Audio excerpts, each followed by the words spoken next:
feocrinomocitomas son tumores neuroendocrinos poco frecuentes que se manifiestan en las glándulas suprarrenales. Los paragangliomas son también tumores neuroendocrinos que se originan en células nerviosas de los ganglios simpáticos y parasimpáticos. O sea, ambos, tanto la médula suprarrenal como los paragangliomas, tienen el mismo origen embrionario, ¿no? Entonces son el mismo tipo de células, y ahí es donde se pueden desarrollar este tipo de tumores. Más frecuente, esto es para todos los feocromocitomas y paragangliomas, se dan dentro de la médula suprarrenal. Y menos frecuentes los paragangliomas que son fuera de la médula suprarrenal en estas células del tejido nervioso autónomo, ¿no? Que la mayoría de las veces también se dan en el abdomen. Y hablamos de un síndrome de feocromocitoma y paraganglioma porque se presentan con síntomas similares y el estudio es muy similar. Entonces, las glándulas suprarrenales están ubicadas en la parte superior de los riñones y son responsables de liberar diferentes clases de hormonas. Se componen de la corteza, que está por fuera, que liberan hormonas cortisol y aldosterona, y la parte interna, que es la médula, que producen adrenalina y noradrenalina. Estas hormonas, el cortisol, la aldosterona, adrenalina y noradrenalina, controlan muchas funciones importantes en el organismo. Mantienen el metabolismo de la glucosa en sangre y también regulan la inflamación, regulan el equilibrio del agua y de la sal, y también controlan la reacción al estrés, la reacción de lucha o huida. Entonces son hormonas principalmente que van a regular el estrés y el metabolismo.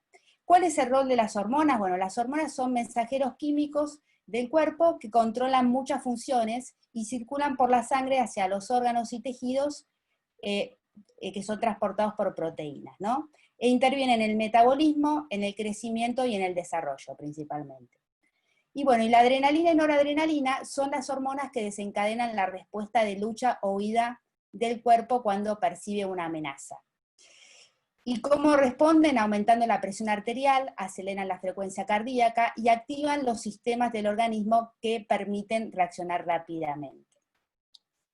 Entonces, ¿cuáles van a ser los síntomas que se van a manifestar este exceso de adrenalina y noradrenalina? Presión arterial alta, sudoración intensa, dolores de cabeza, palpitaciones, temblor, palidez, ansiedad, constipación y hasta adelgazamiento también. Entonces, ante la sospecha, ¿cómo se estudian estos tumores? Con pruebas de laboratorio. Principalmente se miden estas hormonas y los metabolitos, que son la adrenalina, la noradrenalina, y sus derivados, la metanefrina y normetanefrina, en orina de 24 horas o en sangre. En nuestro país, en Argentina, tenemos la disponibilidad de medir estos metabolitos en orina de 24 horas, pero hay otros países en los cuales se pueden medir en plasma. También, otro de los estudios, acompañamos con el estudio por imágenes, con una tomografía computada o una resonancia magnética nuclear. En los casos que estamos hablando, como en la enfermedad de von Hippel-Lindau, se recomienda quizás más hacer un seguimiento con resonancia por la exposición que tienen los pacientes en los estudios de seguimiento. Y además porque la resonancia es un muy buen estudio también para estudiar el riñón y el páncreas.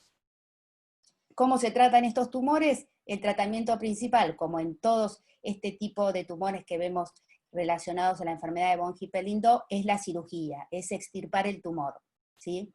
Y antes de la cirugía se da una medicación específica para controlar la presión, que es una medicación que bloquea la acción de las catecolaminas. Se llaman alfa bloqueantes, que lo que hacen es bloquear los receptores de catecolaminas y mantienen los vasos sanguíneos más relajados, y con esto te disminuye la presión arterial. Y los beta bloqueantes se usan después de usar el alfa bloqueante para controlar la frecuencia cardíaca.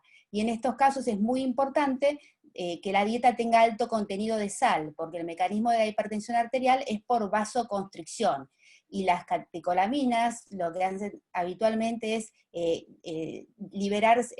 eliminar sal en el organismo. Entonces, los pacientes tienen baja cantidad de sal y hay que reponer la sal, es muy importante. Esperen que... Bueno, y el tipo de la cirugía es una cirugía por vía laparoscópica. En estos casos, particularmente la enfermedad de von Hippel-Lindau,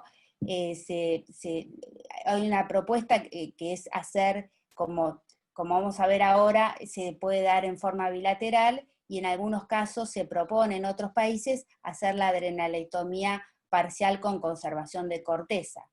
¿Por qué es esto? Porque también, así como en el riñón, uno tiende a conservar el órgano lo más posible. Y como vamos a ver después, una de las consecuencias de la falta de la adrenalectomía bilateral, o sea, la falta de glándulas suprarrenales, es la insuficiencia suprarrenal conocida como enfermedad de Addison. Entonces, en algunos casos se propone hacer la cirugía con conservación de corteza. En nuestro país no hay mucha experiencia, pero bueno, también se puede ver, y cada paciente es particular, ¿no? Se evalúa el caso. Bueno, y un poco en general para contarle cómo los endocrinólogos llegamos al tema del feocromocitoma, la enfermedad de von Hippel-Lindau, es porque el feocromocitoma es una enfermedad muy poco frecuente, pero un 30 o 40% puede tener una causa hereditaria. Y dentro de estas causas hereditarias, la enfermedad de von Hippel-Lindau es una de ellas. También hay otras conocidas, ¿no? Como la neoplasia endocrina múltiple tipo 2 y otras más. Y todas estas tienen en común que son enfermedades hereditarias con de herencia autosómica dominante, con una penetrancia incompleta y expresividad variable. Y bueno, en generalidad, los feocromocitomas se pueden presentar con signos o síntomas en forma sintomática, que es a partir de un incidentaloma suprarrenal, o en el seguimiento por un estudio genético. En este caso, en la enfermedad de von Hippel-Lindau, las formas de presentación generalmente puede ser por síntomas, o sea que puede ser la primera manifestación de la enfermedad, o también puede ser en el seguimiento de los estudios de vigilancia activa, ¿no? Entonces, generalmente estos pacientes no presentan síntomas. Como sabemos, la frecuencia del feocromocitoma en enfermedad de von Hippel-Lindau es del 20 al 25%. La edad de diagnóstico ronda de los 4 a los 58 años. La edad más común de aparición es de los 12 a los 25. El 50% pueden ser bilaterales y se caracterizan por tener un patrón de secreción de noradrenalina. Y además tienen muy bajo riesgo de recurrencia y de metástasis. Por eso también se propone este tipo de cirugía de conservación de corteza. Bueno, para nosotros los endocrinólogos, como puede ser una de las primeras manifestaciones de la enfermedad y puede ser diagnosticada a través del endocrinólogo, lo que nosotros tenemos que tener en cuenta que son pacientes que tienen feocromocitoma, o sea, en la médula, en la glándula suprarrenal, pero que liberan predominantemente noradrenalina. ¿Y esto por qué es? Porque la enzima que transforma noradrenalina a adrenalina está muy poco expresada en esta enfermedad. Y bueno, hay una clasificación genotipo-fenotipo, en los cuales hay ciertos pacientes que tienen más predisposición a desarrollar feocromocitoma. Y esto está relacionado más a las mutaciones puntuales con cambio de sentido. Aún así, los pacientes que tengan el otro fenotipo con muy bajo riesgo o ausencia de feocromocitoma, igualmente tienen que seguir realizando los controles en el protocolo de seguimiento, como vamos a ver ahora. De nuestros 28 pacientes que seguimos, un 28% tuvieron feocromocitoma, o sea, 8 pacientes. 6 de ellos fue la primera manifestación y 12 diagnosticaron por screening. Y la edad de diagnóstico rondaba desde los 10 a los 30 años de edad, o sea, en gente joven, ¿sí?